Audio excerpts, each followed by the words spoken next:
We have an exciting evening tonight. We will be introducing our speaker, who will be thrilling us, I believe.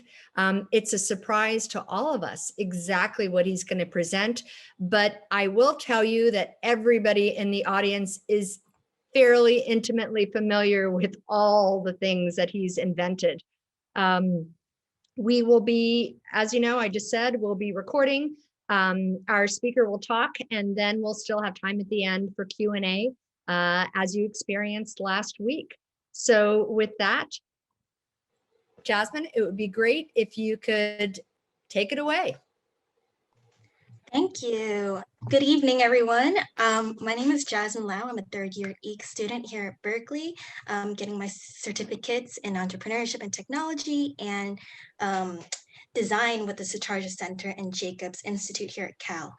I really enjoyed the classes here with SCED because I could find myself working with a lot of creatives and innovators from all corners of campus and around the world. So since my freshman year in high school, I've been working on like a plethora of technical projects, what I like to call my little inventions. But there were only tiny contributions to the world of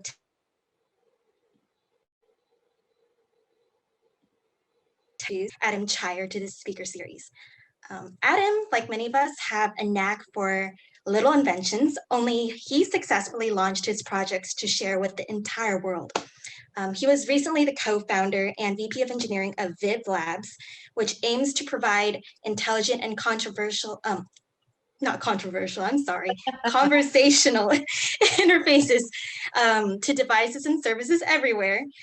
He's also famous for being the co-founder and VP of engineering for Siri, which most of us probably know and use very often.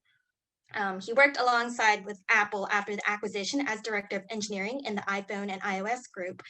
And he had two other largely successful startups, Change.org, which Berkeley students are rightfully on way too often, and Sentient, which helps researchers, innovators, and companies solve problems through complex and large-scale artificial intelligence.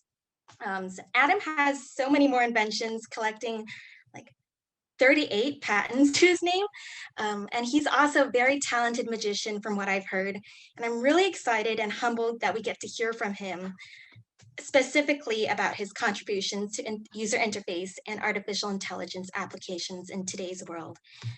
Hopefully we get to learn tonight the secrets to his magic.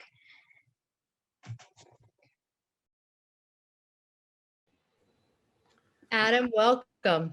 Thank you so much. I'm happy to be here again with you all. So thank you for that introduction. My name's Adam Chyer. I used to be a researcher in academia, like many of you, I'm sure, are today. But eventually I found my way towards entrepreneurship. And really what I'm going to teach you about today is why I think entrepreneurship is the single greatest change engine that the world has ever known. So I'm a huge fan. I try to encourage people, if it's in your DNA, if it's who you are, please go out and try to take your ideas out into the world. And the second thing I'm going to do is I am going to share my secrets, not my secrets of magic. You can maybe figure those out or not. But I'm going to teach you my secrets to how to become an entrepreneur, how to take an idea from conception all the way through impact. And I've been lucky enough in my career to have touched the world in some small ways. So Siri has been used by more than 1 billion users on multiple billions of devices. Viv Labs is now resident. The technology lives on hundreds of millions of Samsung devices under the name Bixby. It's the most scalable open ecosystem available to a conversational assistant, much more so than some of the other competitors. Change.org, as you know, has more than 425 million members, and Sentient has done some really important things in both the application and the innovation of machine learning.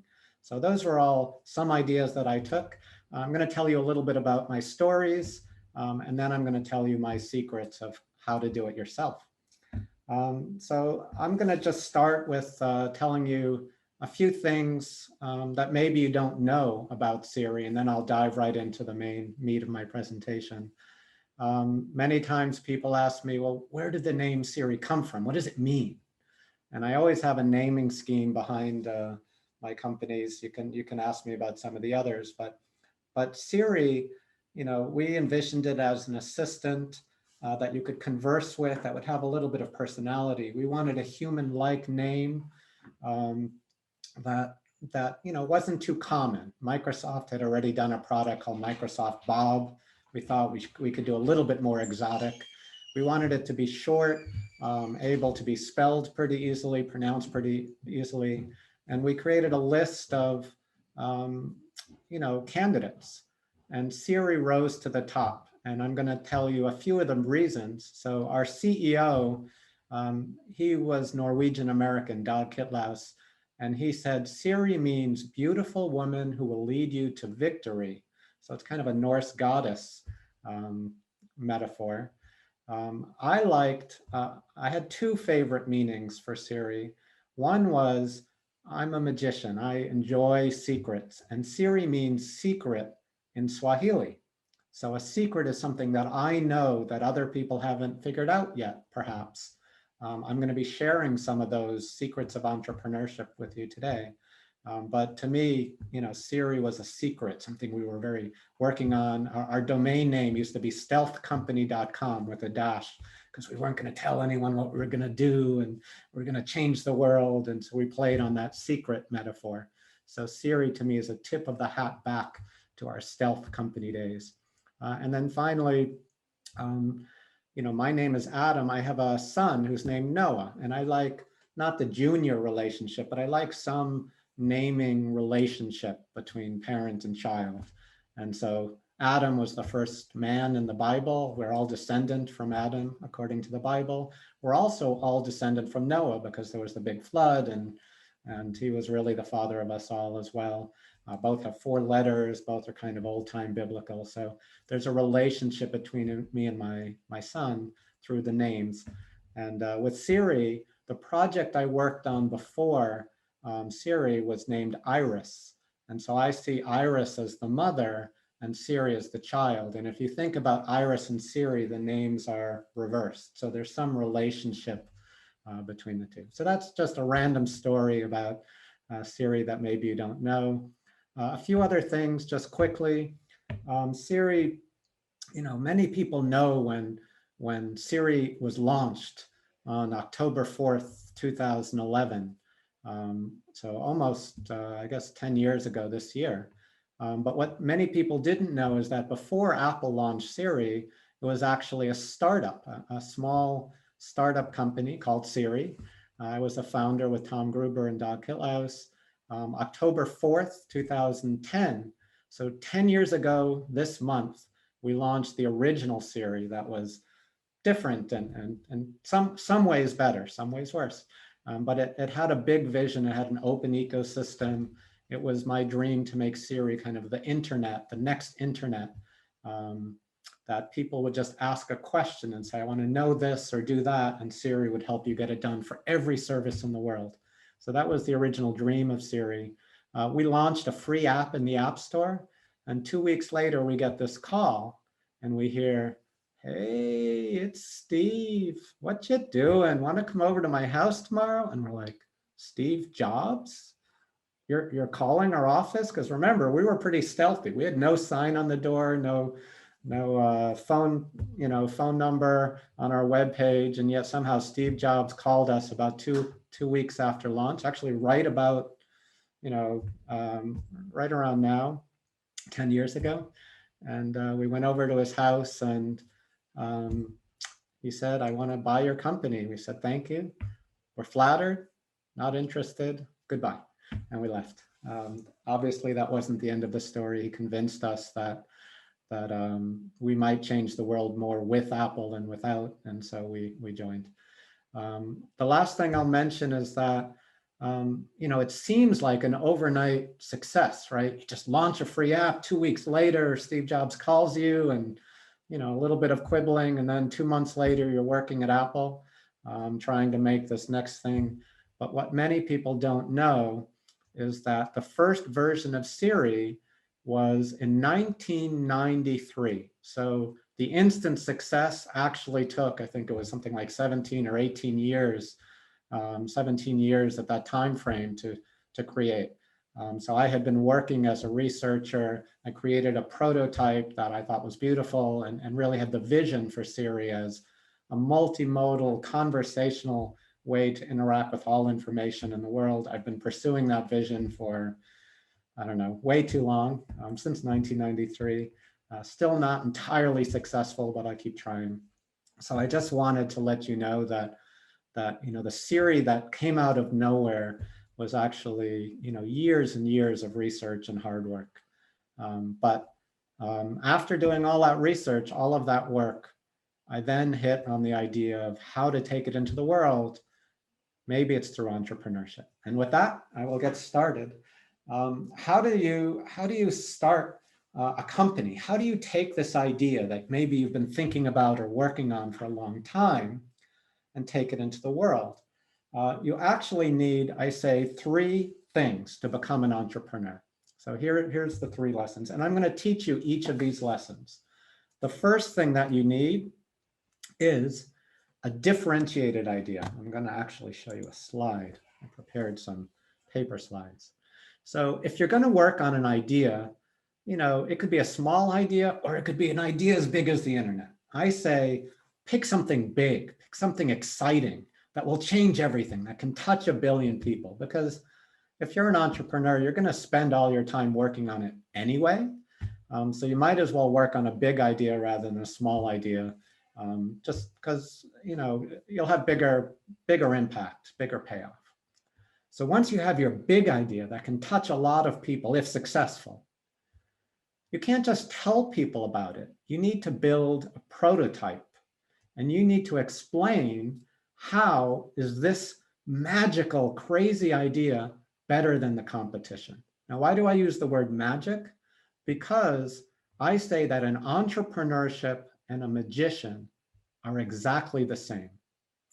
An entrepreneur needs to imagine an impossible future. Think about Siri. 20 years ago, if I told you could pull a device out of your pocket, it would know who you are and where you are, and you could just talk to it using your words, and it would not only talk back to you, but do things for you, book that reservation, buy a movie ticket, you would have thought that were magic, right? So an entrepreneur has to imagine an impossible future that's desirable, that doesn't exist. Because if it exists, don't do it as a company. A big company is going to do it better than you. They have more customers, more money. So you have to reach far as an entrepreneur, dream big, dream magical. But you have to be very clear, why would we want such a thing? Now, and with Siri, that was important. Before Siri, there weren't any large scale mass market conversational assistants that you could talk to. So we had to define that market, and we did it using a prototype. And I don't know if you're interested, but I happened to bring with me the very first prototype of Siri. This is the one we use to show investors, to prove to them, why can't they just use Google? Why can't they use apps? The iPhone had just come out. And so here is the first version of Siri. I carry it around in a little box. Let me show it to you. Go back to my overhead cam. So we have a bunch of cards. This is obviously the paper version of Siri. We also had an electronic prototype, but I want you to see that the cards are all different. You can see them, and they're not in any special order. I'm mixing them up. I'm shuffling them as we go. All different, no special order. Now I'm going to need someone to help me with this. Victoria, you could do it, or if you could unmute someone, name someone. I need a volunteer to help with this problem. Why did Jasmine do it? Jasmine, can you help out? Yeah, of Okay, course. thanks, Jasmine. I'll tell you what to do in just a minute. You're going to help me choose the problem to solve. So back then, in 2007, when we started Siri, Google was like the technology everybody used. but I said, Siri is going to be better than Google in 3 ways. A search engine just would give you links, and then you'd have to go read the pages. Siri is going to answer the question. That's the first way. The second thing is that with Google, you can only work on one task at a time, like do this and then do that. With Siri, I wanted it to handle multiple tasks like dinner and a movie at the same time, help you work through. If I take this movie, then I can't get to that reservation. Or if I take this restaurant, it's too far from that movie. And the third is I wanted it to be conversational so that you could talk to Siri and say, well, what about the next day? How about the day after that? And be able to converse. You can't do that with Google. So with this, we've got a shuffle deck of cards. What I'm going to do is I'm going to move my hand over the card deck. And at any time you say stop, and that'll help me choose a card. Okay. Stop. Right here. All right. I want to get the exact card you're talking about. I'll do it a little bit closer. Okay. Stop. Okay, cool. Put my finger down right here. Excellent. All right. We'll actually take out 2 cards. That's fine. Let's see if you guys can see them. All right, Jasmine. Now you chose a card from this deck. It's a shuffle deck, all different options. I don't know what card you chose. You don't even know what card you chose. Let's ask Siri. So if you notice on the back of every card, there's like a little button. Let's see, I'll hold it right here, kind of a circle. All you have to do is you push the button, and it'll go beep, beep. No, I'm just kidding. I didn't actually implement speech recognition in my paper prototype of Siri. But what I did do is I implemented what's called natural language understanding. I can ask any question and it will answer me. Watch this. So your card that you chose right here could be a red card or a black card. Siri, what color is the card? Now I'm going to type it by spelling. Watch. C-O-L-O-R, color. And then I flip over the next card and that gives the answer. It says your card is a red card. Maybe. I mean, 50-50, could be lucky. What would be harder is if I asked what number it is. Maybe you picked a 6 or a 2 or a king. It's a shuffle deck. You chose any card. Siri, what number is that card? N-U-M-B-E-R. The number is an ace. You picked a red ace, says Siri. I mean, I don't know. This is not artificial intelligence, but maybe. Now, if it's red, this card could be a diamonds or it could be hearts. Is it hearts? H-E-A-R-T-S. Siri says, no, it's a diamond. Now, every card in the deck has exactly one match. So if I were to ask Siri, what's the match, the M-A-T-C-H of your card? Well, if this worked, which would be crazy, I mean, I don't know what card you chose. Siri says you picked a red ace of diamonds. So the match would be the other red ace, the red ace of hearts. And that means the card that you chose out of the entire deck, shuffle deck, was the red ace of diamonds. Now, investors, Google cannot do this. This is different. This is better. This is a magical prototype. Siri can answer the question, not just give you links. And I can refine that question like a conversation. Is it black? Is it clubs? Or is it spades? And it'll answer me. But I also said Siri could handle multiple tasks at the same time, like dinner and a movie. Now, we actually pulled out 2 cards for you, Jasmine. We have a second card here. I don't know what that card is. Siri is going to answer the question at the same time. Now, this was the color pile. Siri, what color is Jasmine's other card? Color. Siri says, it's a black card. No way. This was the number pile. Siri, what number did Jasmine choose for her other card? She says you have a black queen. Now, if it's black, it could be clubs or it could be spades. Is it spades? It is indeed spades, says Siri. And every card in the deck has exactly one match. So if you chose the black queen of spades, the match would be the other black queen, the black queen of clubs. And that means you also chose the black queen of spades. So that, my friends, is an example of what every entrepreneur needs to do when they're creating a company. It's have a big idea, something that seems magical, but is also, possible, and you want it to be differentiated. You want to be very, very clear. Why is this better than anything else that I can get on the market today, including, Google or anything else? Oh, and I had one other story, just random story before I continue. Siri used to do all this functionality like, what's the weather? Get me a sports score, all of that kind of stuff. But they're also a little bit of personality.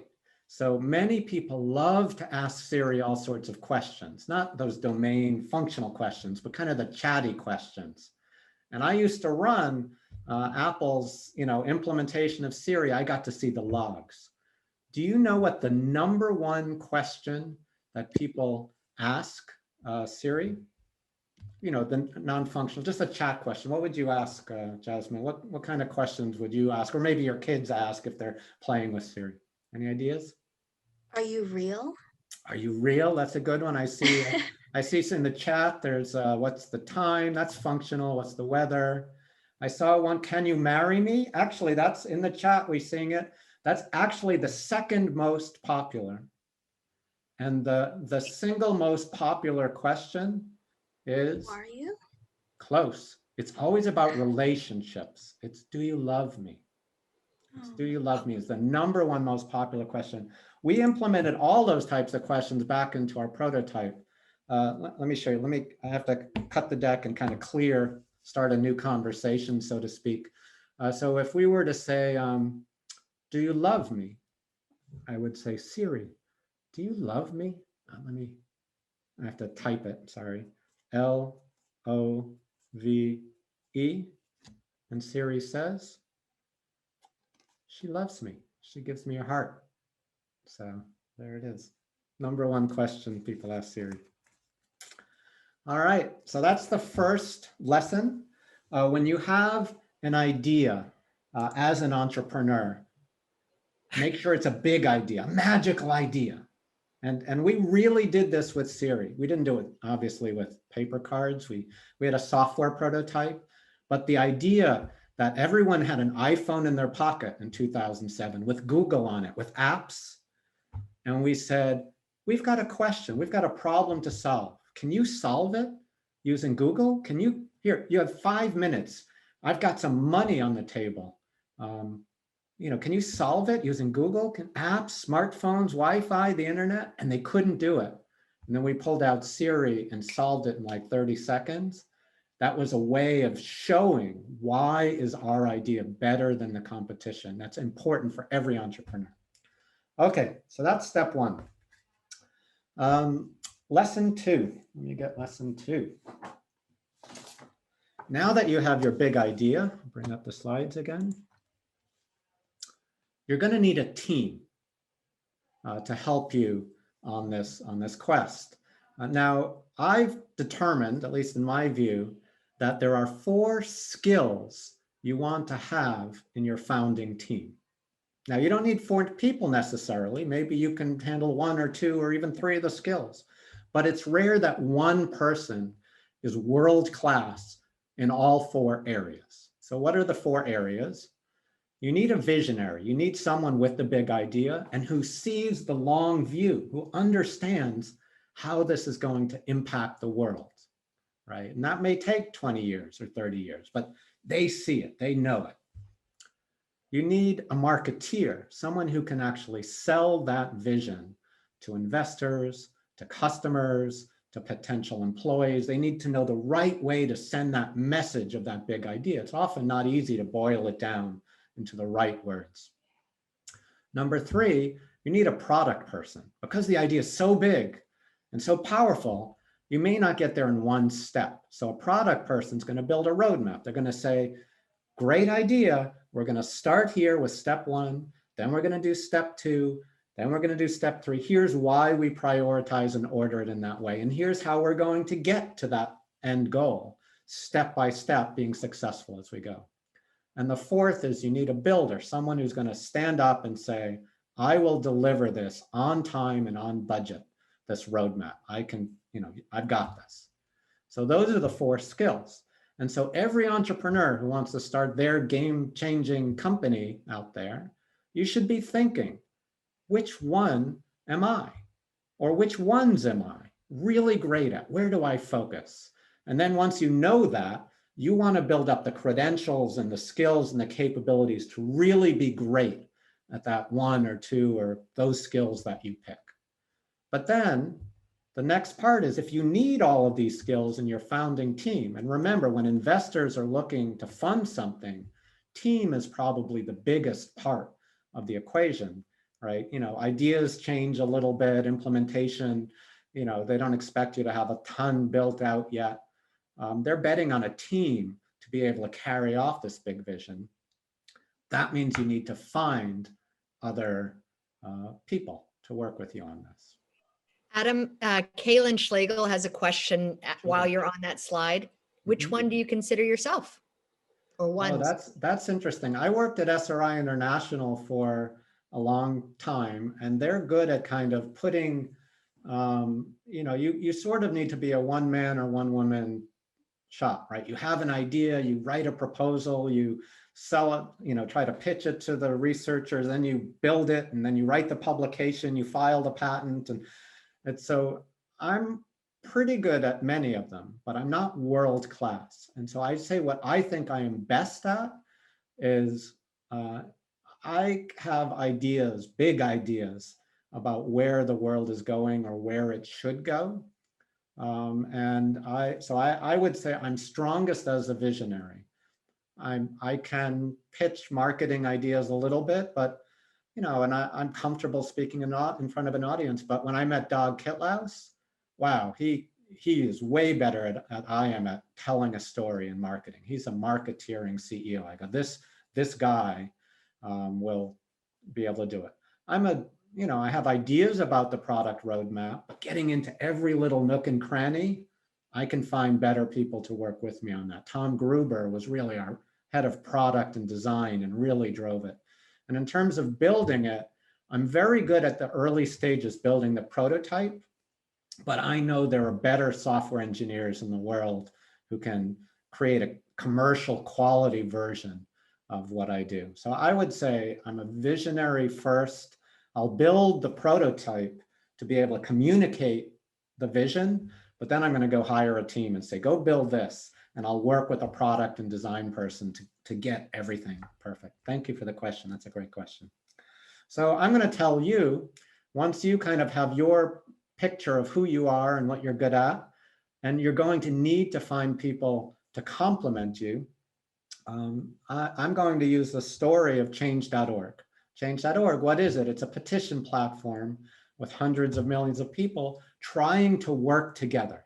And really, the idea of getting different perspectives on a problem and getting sort of collective IQ on a problem is so important for Change.org. It's also so important about startups. So how do you find the right people to complement you? It's one of the scariest things, because if I'm not a marketeer, how am I going to know a good marketeer when I get one? How am I going to meet marketeers? I'm an engineer. In the engineering building, we don't have a lot of marketeers hanging out there. how do I meet someone? How do I find someone? So you need to be identifying what you do, going out and finding those people. Where? Well, classes like this, an entrepreneur class, that's a pretty amazing way to network and meet people with different skills from you. And when you've identified what you are and what you're not, you need to be on the lookout and actively seeking out people and trying to spend time working with people who are not like you, right? Not easy to do, but you want to spend time. And the other thing is, it's going to take a lot of gut feel. And for that, I've created an exercise that we can practice. So first, we're going to need some money. This represents the money that we've raised that we're going to fund. When we raise money, we start a team, almost all of the money goes to the salaries anyway. That is the biggest expense. So we have to find the right people. I'm going to take our cards back, give them a shuffle. Let's give them a cut or two. So what we're going to do is try to find the right people. I'm going to show you how the game works. We've got a bunch of money. First of all, I'll need someone to help me again. Jasmine, do you want to do it, or Victoria can? Actually, why don't we ask Rishi to help, if that's Right, Rishi, wonderful. Hi, Rishi. So we're going to try to find these 4 skills: the visionary, the marketeer, the product person, the builder. These represent our candidates. We have lots of cards. Every card is a different candidate we could hire for a position. So we're going to use our gut feel. This exercise is going to help us tune in and use that intuition that we have about, is this the right candidate or not? This is the biggest decision we make, because when you have a co-founder, it's like a marriage. It's not easy to get out of it, and it's messy, and you want to pick the right person. So what you're going to do is you're going to take these cards. Let me move it. I'm going to have to deal down for you, but you're going to weigh each candidate. You're going to go, visionary. No, I don't feel it. Not sure. And you just keep counting down until you're like, yep, this is the one right here. You're going to mark your choice by taking one of the dollars. You put it down on this deck, and then you lock in your choice. All right. So that's going to how it's worked. Now I've just done the first one for the vision person. You start now. From now on, you're looking for the marketeer. I'll pick them up and just count down, and you tell me you feel it, and let me know when to stop. Okay. But this is an important decision. Like, we've got a lot of money riding. The whole company rides on your decision. Let's keep it coming a little bit. See. All right. Okay. Stop. Right here. Right. Yep. Right there. All right. We're going to lock in your choice. Feeling good about it. All right. There it is. So now we've got the visionary, the marketeer. We're looking for the product person. All right. Over to you, Rishi. Product person. You know what to do.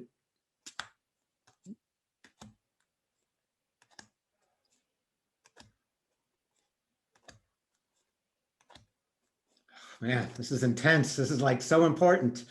Yeah, that's very important, right? So, Yeah. and how about now? Here. Oh, yep. Actually, now take the last one out. Last card. So right before that. Here. All Yeah, right. that's it. We're good. Lock it in. Yep. All right. All right. We've got one more to do. Oh, I brought $100 bill. This is for all the marbles, Rishi. You got to get it right. This is for the builder. Man, you got to pick the right. If he can't deliver, I mean, we're it's all about toast. execution, We're right? So toast. the builder's got to be the most important. It is. I'm a tech guy, so I believe so, but they're all important. Continuing. Yeah. Oh man, the pressure. I'm putting a lot of weight on the builder. So Yeah, no, pick a good one. Get the right skills. right there. Yeah, that's the last one. Yep. You're sure? Yep, I'm confident. All right, man. There we go. So we've had all these different candidates. You know, we spend time with them, we look at their resumes, but what matters is we need to get the best in the world at these choices. So let's see how we did. Gotta spread them out. All right. So we had card, card, card, and card. Those are our choices. I don't need these anymore. So how did we do? So the first one was the visionary. And we picked out of all of these possible choices, could have picked any of these things. We need the best in the world.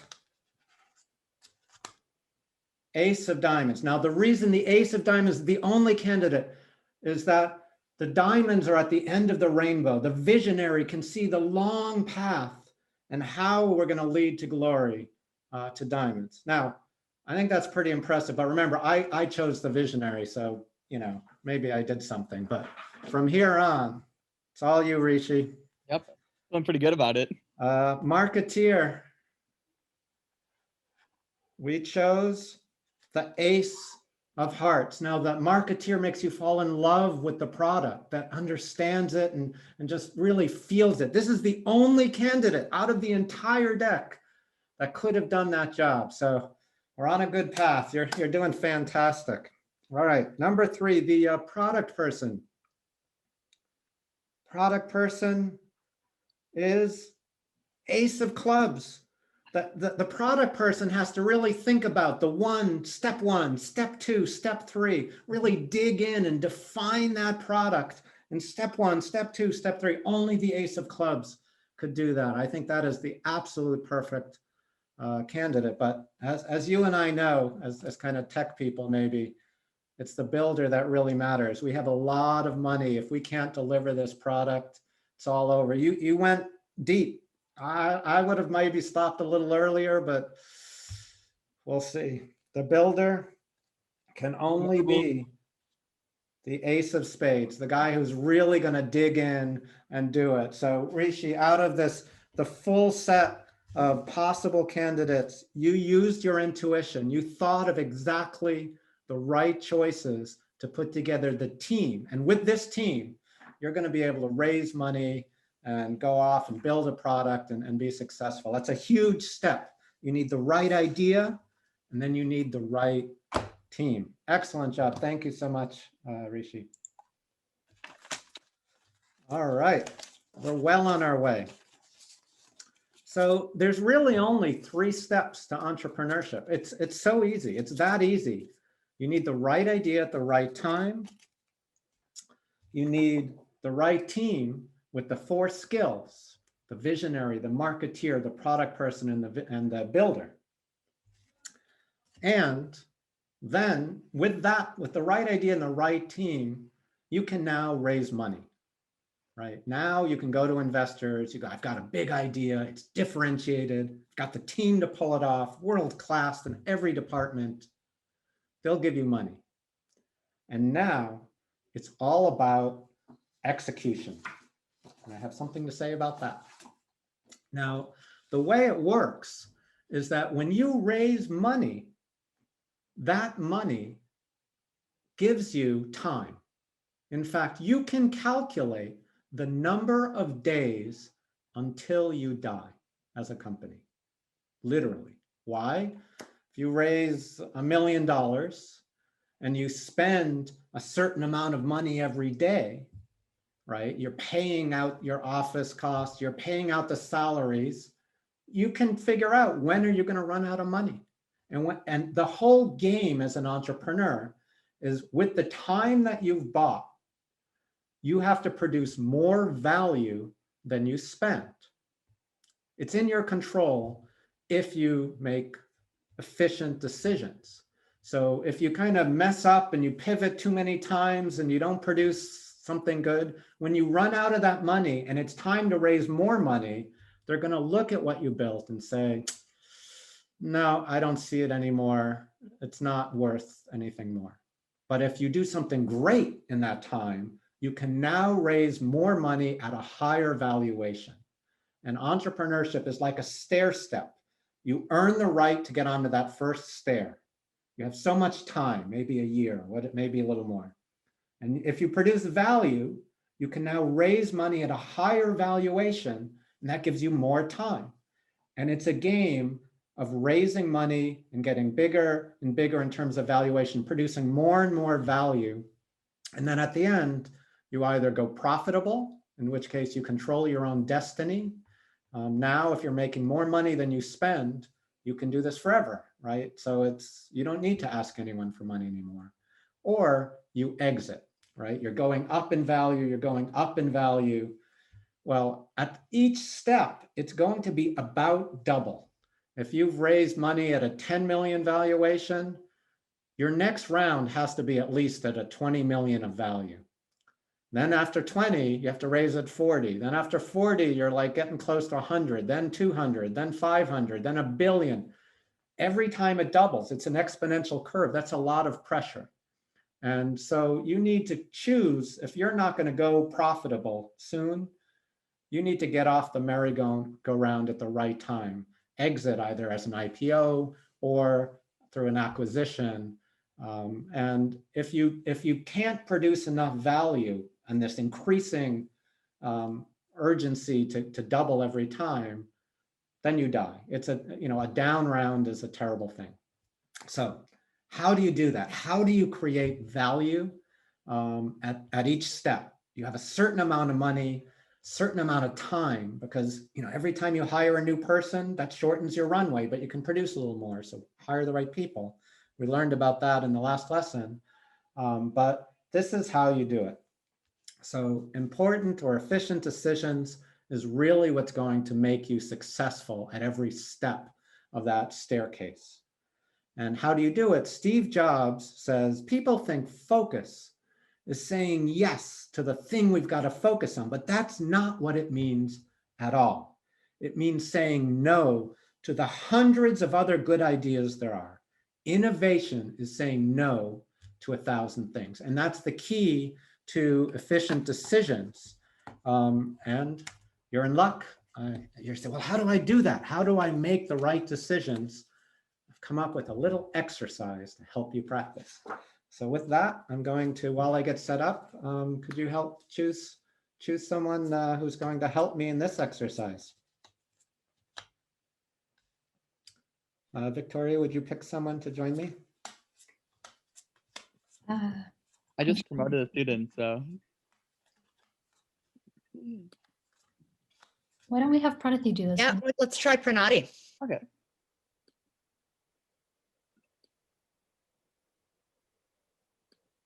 I'm so excited. Hi, Pranati.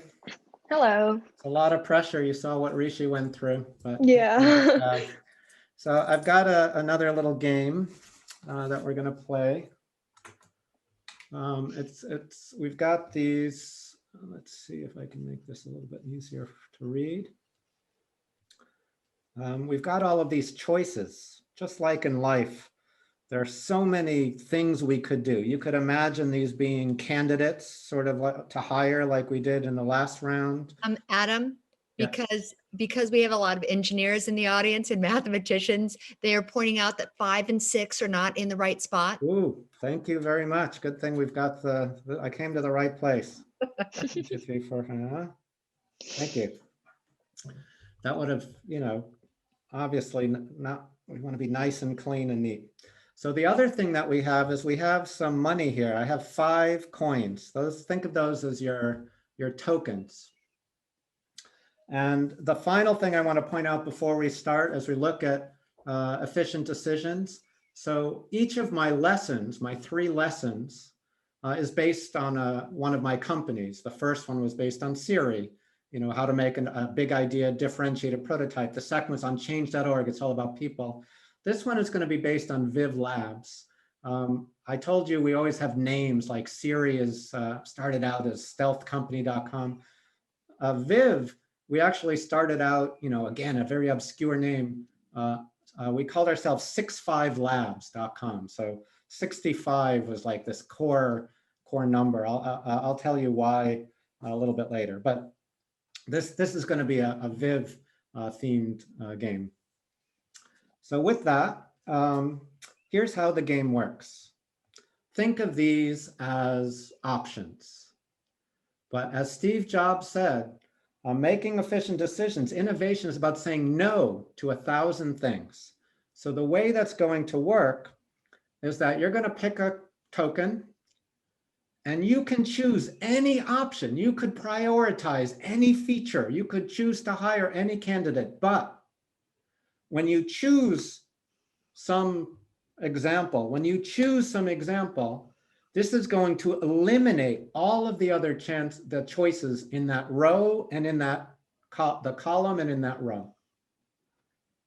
So you're going to be focusing not only on the yeses that you choose, but the no's that eliminates. If you're focusing on this priority, this feature, that means you're not focusing on 1,000 other features, right? And balancing that is so important. So Pranati, over to you. You get to choose any of these options, but that will eliminate all of the other options in that row and column. So What I do you get to pick choose? 5 for each. Yeah, so just pick, let's start with one. Which do you choose? 4. 4. You're sure? We're going with this feature, this candidate, 4. Okay, if we do 7. that, wait. First, if we do that, because you're not just saying yes, you're saying no to No. all of the others in this row and all of the others in this column. That really helps bring clarity to what you're doing. Okay, we've got 4. You have 4 more tokens. 17. 17, interesting. All right, that eliminates these, and that eliminates these. All right. 25. Oof, it's getting tougher. That eliminates these, and that eliminates these. 2 more choices. There's only one perfect combination to win the game. Execution is about making the right decisions, the right choices. One mistake will change everything.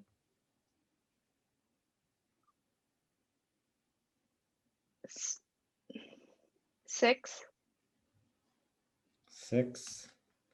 So that eliminates this and this. And that only leaves with 1 more piece. So that is the choice that you came up with. You chose 4. You chose 6. You chose 13. You chose 17. And you chose 25. Well, Pranati, I'm happy to tell you, you made exactly the only choice you could have made to be successful. Now, you might think I'm just saying that, but I want to prove that to you. First of all, I know we have some mathematicians here. Could someone please add up these numbers and put it into a chat or just say it out? So we've got 10. Here we have, let's see, 30, 65. 40, 65. Perfect. So if you look at this, we have 5 coins, but they're not all the same. I don't know if you can see it. These 2 are quarters, 50. And these 3 are nickels. 50 plus 15, 65. Interesting. Just a coincidence, perhaps. And actually, at the beginning, I kind of said this is going to be themed around Viv Labs. We had right here on the front this number 65, and I said 65 is so important. And the numbers that you chose are add up to 65. Now, one reason 65 was so important is the name of our product. The secret name of our product was Viv. Later on, we came out with a product called Viv. If you think about Roman numerals, you get VI is a 6 and V is 5, 65. You chose one kind, if you had chosen one more, one less, the whole numbers change. Now, it's not just that. You could have said there's maybe some other combination, like if I had picked 3 and 7, that might have still added up to 65. So that's not the only choice that I could have made to get this 65 coincidence to happen. But what I didn't tell you is on the back of every card, we have message. So we have things, words written.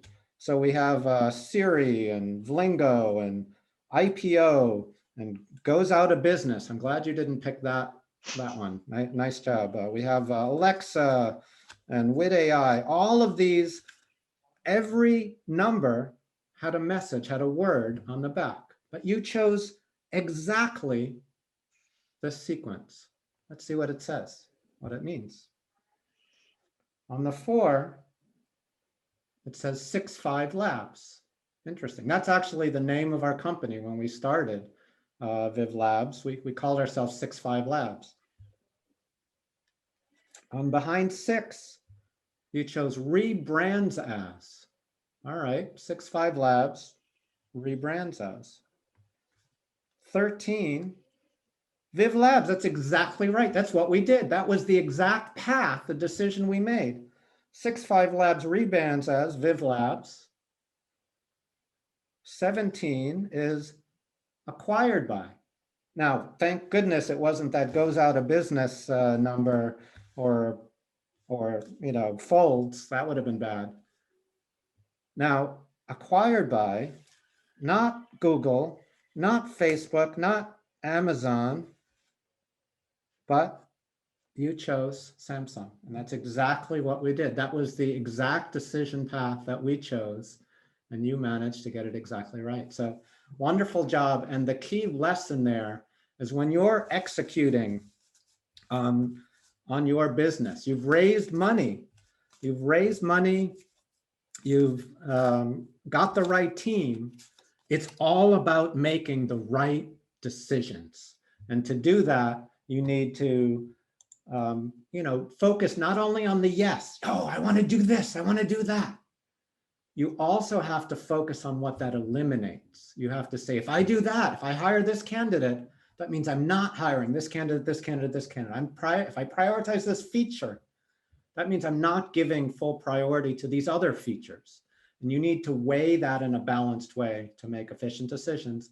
And hopefully that will help you on your path. So with that, I think I'm at the end of my talk. My summary is, I'll bring up my last slide again so you can see it.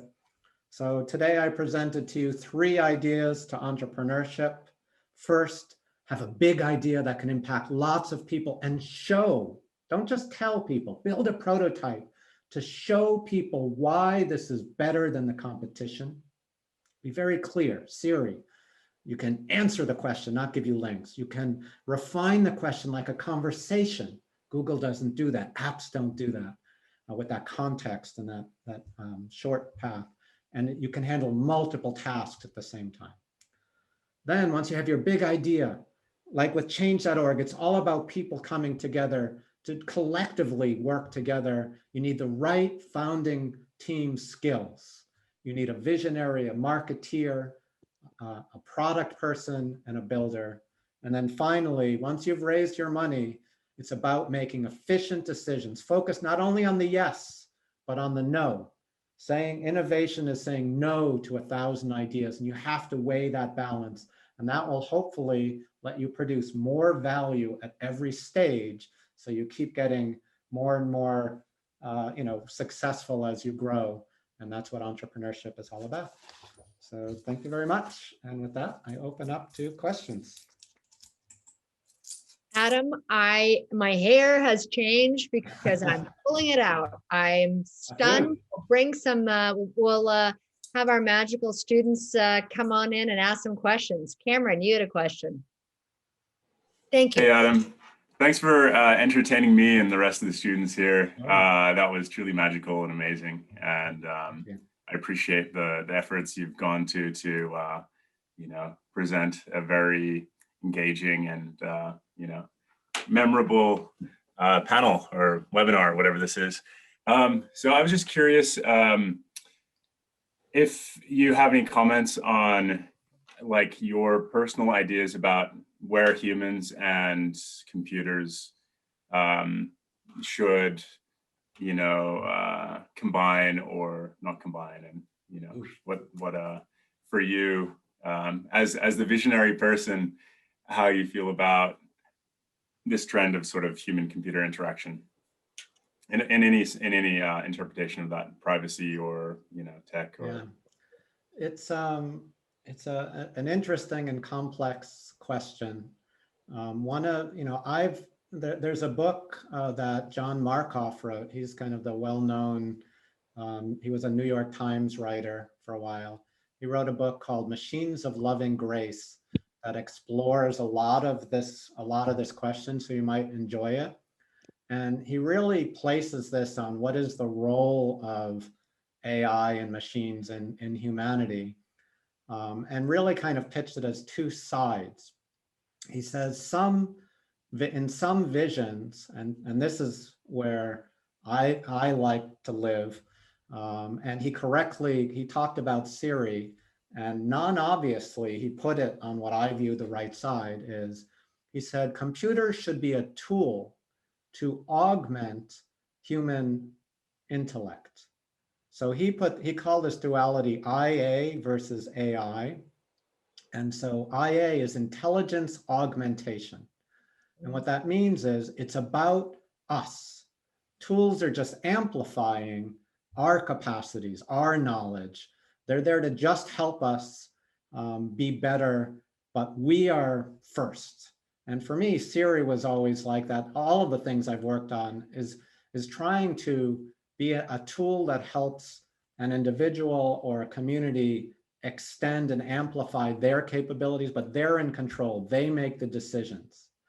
The other side, AI, is a vision where, the machine knows better than we do in certain ways and can actually make the decisions for us and take us out of the loop of those decisions. So maybe a self-driving car, if you're hands off the wheel, and once we get to level 5 and we're not even paying attention, it's making the decisions for us and it's removed us from that process. But that also gets into kind of scary areas. I have a friend, Brian Johnson, who started a company called Kernel.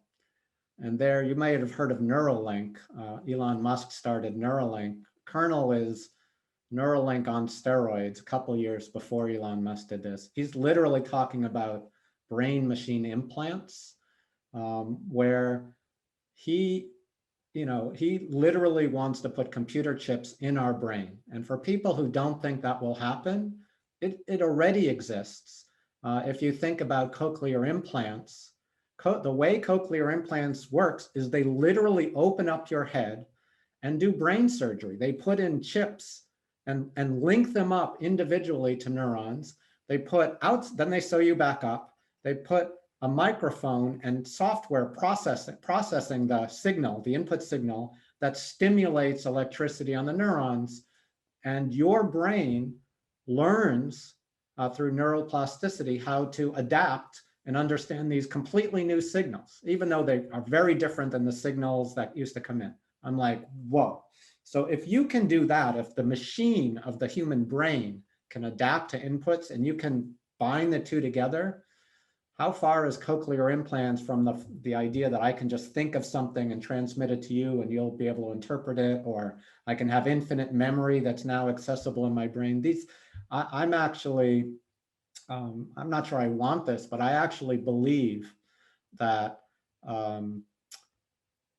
in my lifetime, we will have more of these kind of, I'll call them cyborg-like situations. I'm not happy about it, but I think technically we may get there. And as opposed to, like, people talk about general AI and machines going to become smarter than humans soon. I mean, Ray Kurzweil published a book, The Singularity is Near, And he says that within this present decade, there will now be machines that are generally more intelligent than a human. It'll be like literally an extraterrestrial, a new type of intelligence will exist on Earth, and we will no longer be the most at the top of the food chain in intelligence. I don't believe that at all. In AI, yes, we can apply it in very narrow tools, but in the case of general AI, meaning what a 2-year-old does, take a few examples from one situation, extract what's meaningful, and then apply that lesson in an entirely different context. We don't have machines that can do that today. And I haven't seen any approach proposed that makes me feel we're on the right track. I think we're going to, in order to get to general intelligence as opposed to much narrower intelligence, I don't think that will happen in my lifetime. I could be wrong, but I haven't seen much. So I'm more bullish, if you say, maybe more scared about the cyborg piece. But I hope that humanity leads, and that the role of AI and computers is only as a tool extender to our capabilities, not as a replacer, not as something that takes over many decisions for us. So I don't know if that answers your question, but I think that was really interesting and informative. And it makes me think, if, well, in your perspective, is Siri more fallible or less fallible than humans? Is Siri less fallible? I think, Siri is a tool. It's an imperfect tool. It was all about finding the shortest path to a task. So how can you shorten time to task? It's, if I know you well, if I have context about you, I don't need to ask you lots of questions because I know you. But if I don't, I need to ask questions, but I should learn from that. And so the idea of Siri is using language context, using long-term context of what it knows about me. When I say, get me a restaurant tomorrow night, it will know enough to go boom and be able to automate that task under my guidance, but it will be able to infer over time. For instance, at Viv Labs, what we did with Bixby, we built in a platform that anytime a third-party developer requires that the assistant ask a question of the user, that question will always be learned upon. And if the user answers in a consistent way, automatically the AI will stop asking that question for the user. And then the user, if it ever says, wait, it guessed something wrong, I don't really want Mexican food, even though I've ordered it 100 times in a row, I can always go to one place and say, I inferred that you wanted this, and change it. So we're trying to shorten the task and make that universal and built in, but it's certainly not in control. It's only trying to help you get to the job done. So obviously humans are running the show when dealing with Siri, and Siri is quite imperfect, even on the tasks it knows. Thank you so much. I have so many other questions, but I'll let it Cameron, pass the torch on to the other students. But thanks, Adam. Doing some magic here. We have about 12 questions. I don't know if we'll get through all of them, but we have about 15 minutes, Adam. And I think Amrita's question is next. Hi, my question is, I'm interested in ethical AI, and I kind of wanted to know, why was Siri's voice made female? And then why do you think so many AI assistant voices like Google Home and all these different AI are default female? I know you can change the accent and the gender, but it seems like it's default female. So is there some sort of science behind making the AI voices female? And how does this affect how people perceive AI? Right, great question. So Siri was not default female when it first came out in many of the countries that it launched. It was in US, but in France and in Australia, it had a male voice. And when we first came out with Siri, 2011 by Apple, it was a mix. Some countries had female voices, some countries had male voices, and it wasn't possible to change at that time. Siri, in terms of dialogue, the words that it used, was always gender neutral. So there was never any prescribed gender assigned to Siri. So if you ask Siri, are you a man or a woman? It would say neither. It would never say I'm female or I'm male.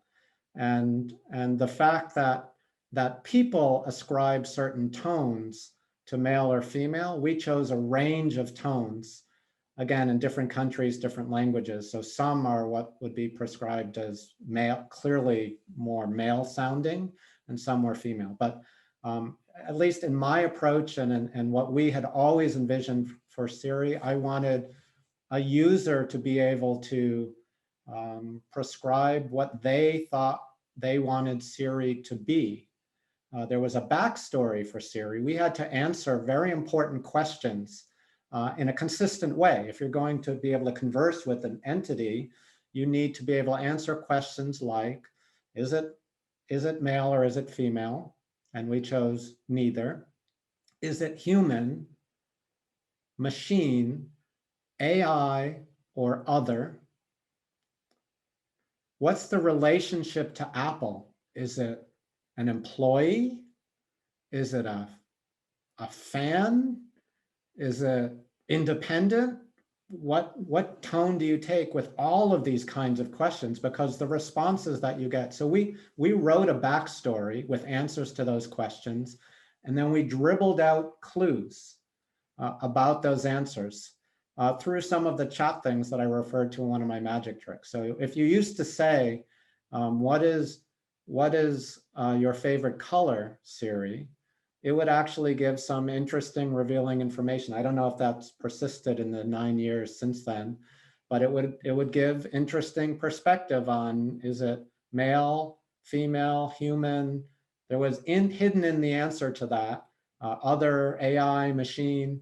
You got something. You're like, oh, that's an interesting response. I guess Siri is its backstory. So I know there is some research on genders and how people perceive it. I'm not up on those. In my vision, I did not want Siri to be perceived as either female or male. And the Apple version that we rolled out did not. It was a mix. We could only partition based on countries. And then immediately after year 2, we allowed people to toggle the voice to their liking. My son just thinks it's the funniest thing to put like an Australian voice for both speech recognition and text to speech. And he'd be like, hello, or English. And he'd be trying to speak to Siri and it would speak back. And he thought it was the funniest thing when he was growing up. And that's for me what it should be, allowing the user to define the Siri that's in their mind. That's why we'd never put a face. People ask, why isn't there an avatar? It's like, I want it to be more like a book. When you're reading a good book, you form your own impression of what that character is like. And my impression will be different than yours. And we wanted to let the users engender their own conception. Yeah, so yeah, today they probably say green and purple and blue and they've lost that nuanced trend. There've been a lot of people working on dialogue, I see in the corners. In the old days, it would say something like, there's no exact word for it in the English language, but it's I guess the closest thing to your spectrum would be a greenish, something along those lines. So Anyway, next question. We'll go with Jonathan and then Kush and then Peter. And Jonathan had a question that's a great follow-up and something you just said. Jonathan.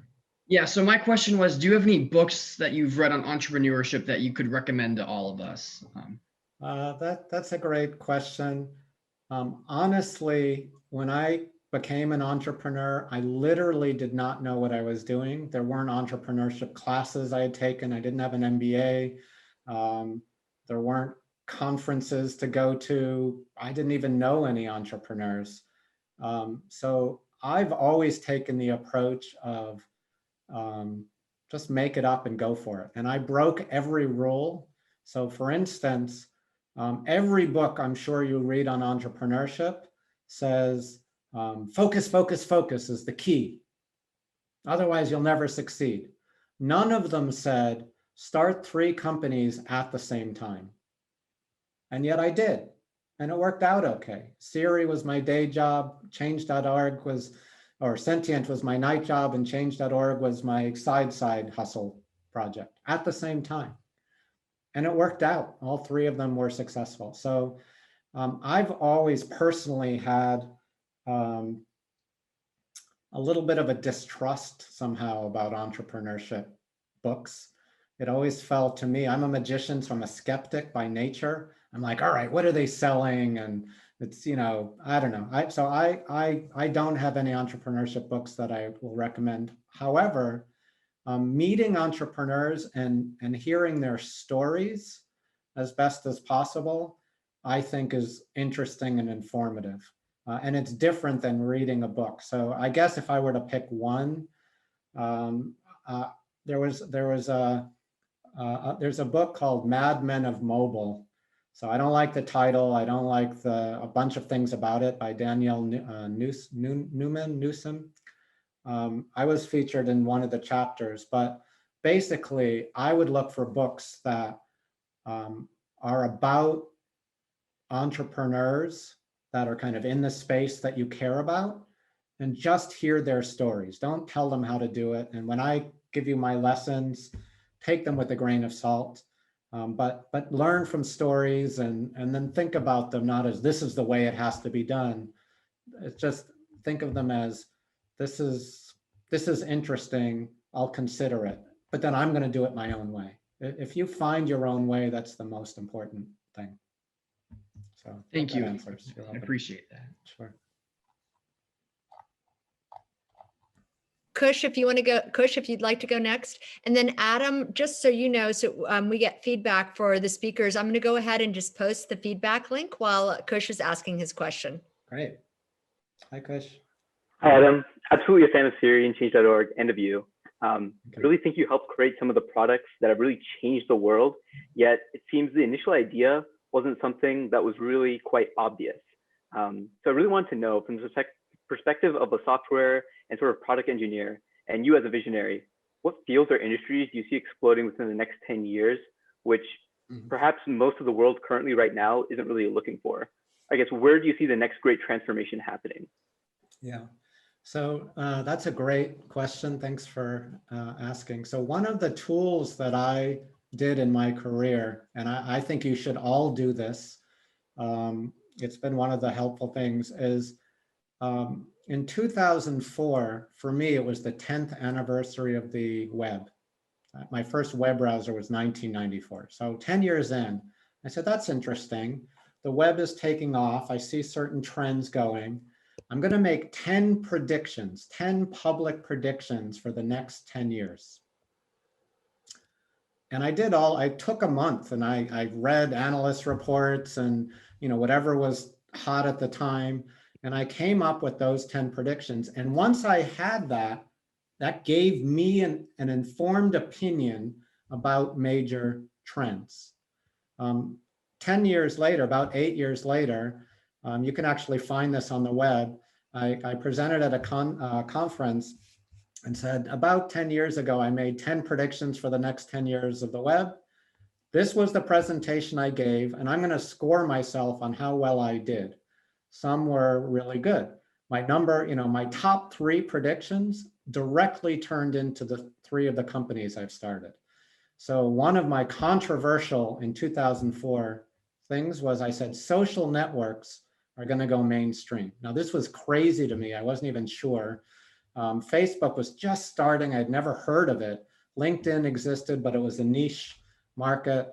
But I go, relationships between people and trust networks are really important. I think this is going to go big. And then a year and a half later, 2006, MySpace became the #1 trafficked website in the US by traffic, crazy. I made other predictions. A lot of them were about data going to the cloud and that convenience would overcome privacy. Back then, the idea that a company would host like its most secure data in someone else's servers, not behind their firewall, was like aghast. But I go, oh, but it's so expensive and such a pain in the neck to install your own firewalls. It's all going to move to the cloud. And once it's in the cloud, machine learning will now have enough data that it can actually be really, really useful. That's what's missing when everything is on my local laptop or behind a company firewall. So those were my 3 best predictions. And I turned companies, machine learning for sentient, change.org for social networks.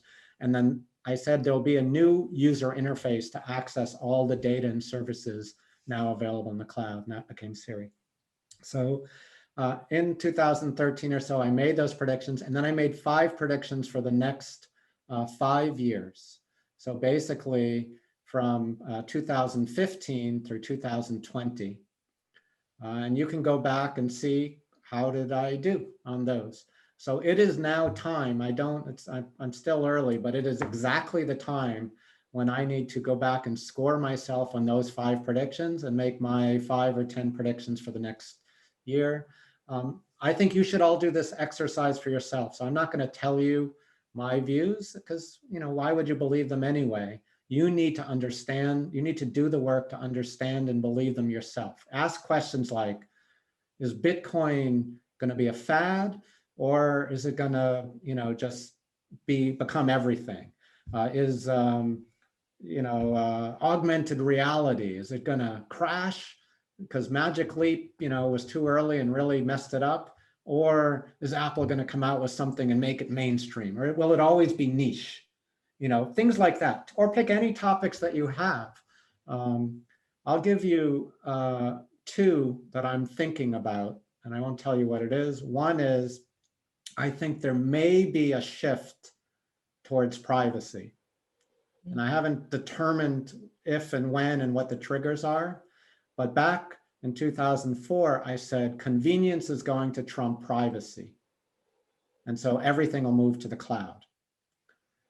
Now I'm saying there may be a triggering event coming that there'll be such backlash. It almost happened with Facebook when everyone was unfollowing Facebook because of the amount of privacy they had. I think there could be an event that sends us all back to a different form of privacy. And the other is decision-making. I feel more than ever, one of my mentors was a guy named Doug Engelbart. If you don't know him, please look him up. Type in the mother of all demos into Google. In 1968, he did a demo that foreshadowed everything that we do in personal computers today. When others were using punch cards, he invented the mouse. He used the first text editors, the first hyperlinked multimedia documents, the first video conferencing, everything.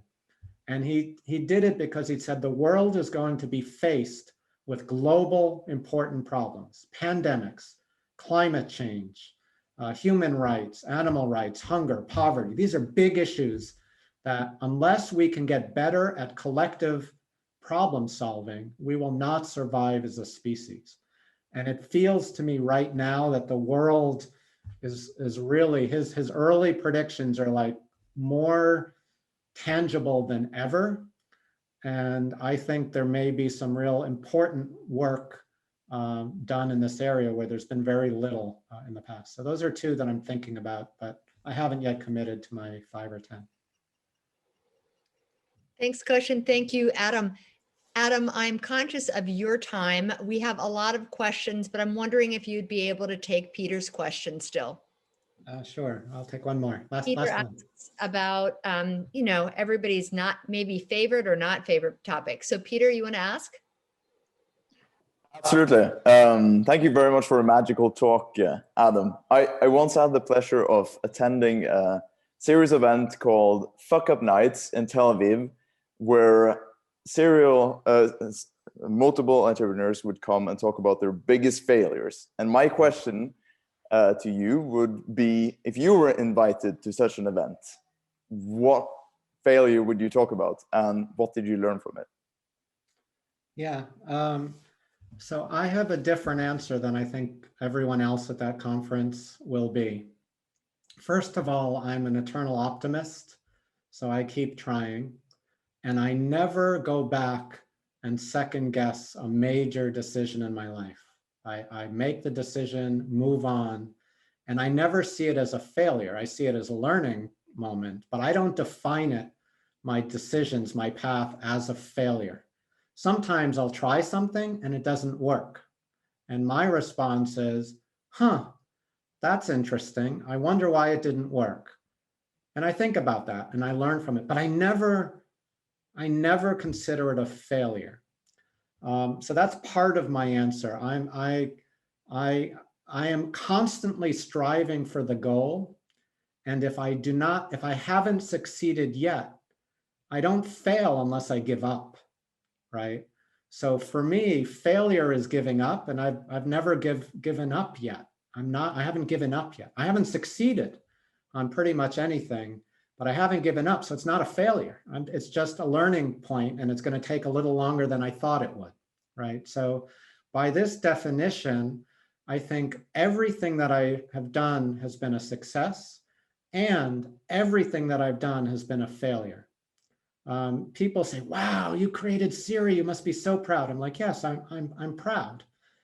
But, we had an incredible team, we accomplished a lot, but it was what came out and what the world knows of it was such a tiny fraction of what it was supposed to be, to the point that when I was at Apple getting paid millions of dollars, working on a product that I had created and worked on for 18 years with a team I loved, I left because they weren't going to go down the path that I thought would get me to what I wanted to accomplish. So I said, okay, I'm going to leave. I'm going to try again. I'm going to start another company, Viv Labs, to be what I wanted, which is this open ecosystem where it's not what Apple tells Siri to do or codes in the intelligence. It's the entire world, like the web. For me, that was such an important part of the vision. I almost got there with Viv and Bixby and Samsung, but they didn't market it. No one knows what Bixby is. It's frustrating to me. We're on hundreds of millions of devices. No one uses it because they don't know why they should use it. But we created the most powerful and extensible assistant in the world. So it's a failure, but it's also a success. I learned so much, and financially it's a success. We got it out, people use it, but it's a failure to me because I haven't achieved my goal. So I would say everything and nothing is a failure. I don't know if that's the answer you want, but that's my answer. Thank you very much, Adam. Adam, I'm aware that we're out of time, but you have a second year in college right now, and everybody in the audience is in college right now. And so I'm wondering if you have any thought that you would leave us with that you might also have told Noah. Sure. Well, if I tell Noah, he won't. I'm just dad, so he'll go, Dad, don't lecture me. So, but I can tell you because you're not my son. I would say, actually following on from this thing, I won't call it a failure, but perhaps my only regret as I look on the career so far is I wish perhaps that I had discovered entrepreneurship earlier. So I was in my mid 40s before I ever tried to start a company, and I had no idea how to do it. And then it's been the greatest thing in my career. Why? Because if you can have the right idea and find the right team and raise money, it is the best job in the world. You control your destiny. You make good, efficient decisions. You can execute, you're going to be successful. And if not, you're working with people that you love on a problem that you care about, and you're paying yourself a decent salary. There's literally no risk, and you're learning lessons. If you don't succeed yet, then you've learned a lot to try again. So for me, if entrepreneurship is in you, my lesson to myself is like, wow, this has been I've worked in big companies, I've worked in research labs, I've worked in other people's startups. Starting your own company is for me the most fulfilling job. And I kind of wish I would have started a little earlier. So you're already 10 steps ahead of me taking a class like this or attending a lecture like this. I didn't have any of this. You are surrounded by 258 participants who might be your future teammates or network people, and they also care about entrepreneurship. That's way more than I had. So I guess the lesson that I would tell my son, I go, entrepreneurship is not for everyone. Not everyone fits one of those 4 skills. Not everyone wants to have the joy and the frustration that comes with trying. But for me, it's been such a good thing, and I almost wish I had taken advantage of it a little bit earlier, and maybe at a time when I was surrounded by a whole university filled with other interesting and super smart people like you all. So I guess that's my final message.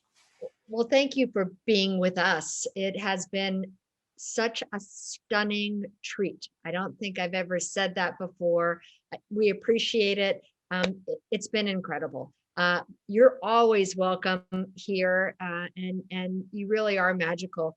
Next week, we have a little bit more magic, the magic of someone creating a meatless burger.